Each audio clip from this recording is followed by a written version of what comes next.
Et vous supervisez le SNU, le Service National Universel, 15 jours pour faire découvrir la fraternité aux jeunes de 15 à 17 ans. Certains observateurs, dont Marie Trélucan, la fondatrice d'Unicité, qui vient d'ailleurs faire paraître un essai intitulé « Liberté, égalité et » chez Débat Public, et qui dit en substance qu'elle prône un service civique de 8 mois au moins, parce que, dit-elle, 15 jours, ça ne sert à rien et ça coûte beaucoup d'argent. Qu'est-ce que vous lui répondez ?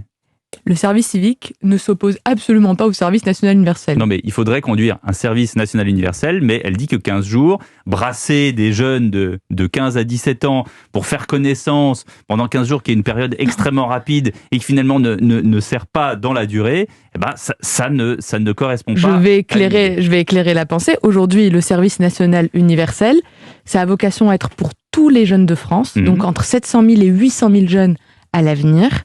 Et ça ne dure pas 15 jours, ça dure un mois, parce que c'est un mois en 2 phases. 15 jours où on reçoit, c'est-à-dire 15 jours où on est en séjour de cohésion, et c'est-à-dire qu'on est ensemble, on vit ensemble, on fait ensemble, on se lève le matin, on lève le drapeau, on chante la Marseillaise, on respecte des règles, on apprend c'est quoi la laïcité, on discute, et on découvre pour certains nos institutions, en tout cas on vit la République, 15 jours où on redonne. Et ça, c'est hyper important.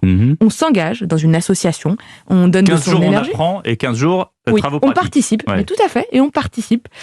Donc c'est déjà un mois, ce n'est pas 15 jours. Et un mois, ça suffit? Non, parce qu'en réalité, il y a la phase 3 dans le service national universel. Et cette phase 3, c'est le service civique qui peut être une des options. Mais moi, je crois que cette option du service civique... Donc c'est une option, c'est pas obligatoire. Ce n'est pas obligatoire. Et donc, si j'ai bien réussi mon job, c'est-à-dire que ce mois... je l'ai optimisé, c'est-à-dire qu'on a réussi à faire vivre, en tout cas à faire émerger cette graine de la citoyenneté, nos jeunes auront envie de faire le complément, c'est-à-dire continuer leur engagement, qui peut prendre la forme, et moi je souhaite que la liberté soit donnée à ces jeunes, soit une forme militaire, soit une forme civile.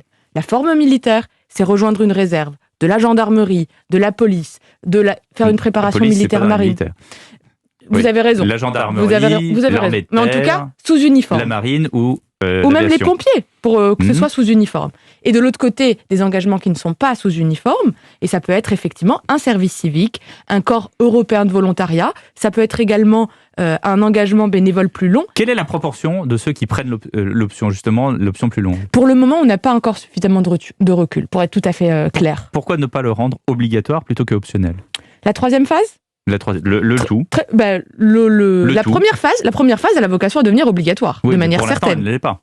Il faut un débat parlementaire. Vous savez, nous sommes dans une grande démocratie. Vous souhaiteriez que ça soit obligatoire ? Moi, je le souhaite, bien sûr. D'accord. Ah oui, je le souhaite, et je l'assume pleinement. D'ailleurs, ça a été le projet qui a été porté par le président de la République quand même dès 2017. Pour des raisons budgétaires, on ne veut pas rétablir tout ça. Pas du tout. Aujourd'hui, on a un budget. On est à la fin du quinquennat. Pourquoi ne pas l'avoir fait au début du quinquennat ? C'était rassemblant. En plus, je pense que si vous faites un sondage, il y a un consensus chez une très grande majorité de Français. Je peux vous dire pourquoi. Le projet a été porté initialement en 2017. On a commencé la première mise en œuvre en 2019.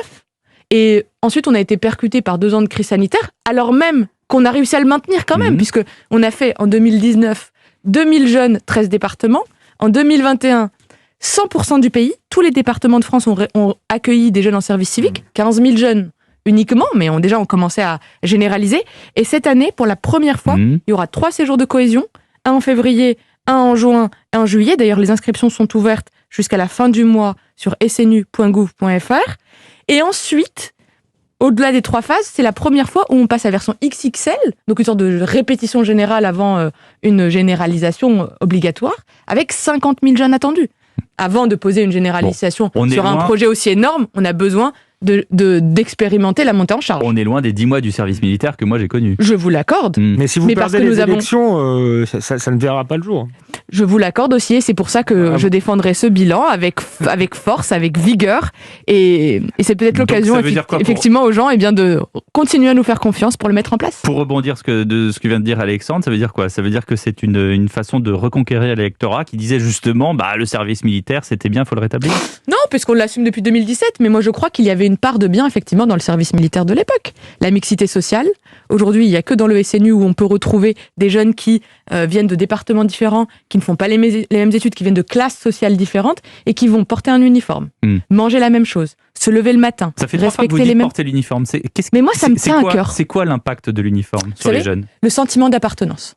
Le fait de se sentir appartenir à un groupe plus fort que soi. Dans les écoles. Mais moi, j'y suis favorable. porter l'uniforme dans les écoles si les parents le acceptent et que les enseignants aussi. Si les parents acceptent. Dans un dialogue, bien sûr, dans un dialogue intelligent. Mais moi, j'y suis plutôt favorable. Je trouve que c'est plutôt une bonne idée. Et d'ailleurs, si on demande aux jeunes eux-mêmes, ils vous disent quoi de l'uniforme sur le SNU? Ils disent que ça leur fait du bien, que ça leur fait plaisir parce que finalement, il n'y a pas les histoires de marque, qu'ils ont le droit de recommencer puisqu'on ne voit pas les looks.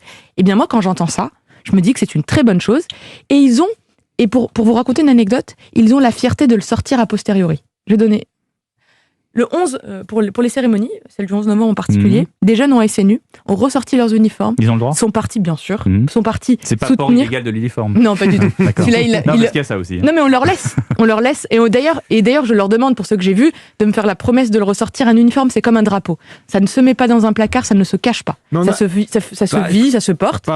Et pour les cérémonies, c'est ce que j'invite à faire. Alexandre,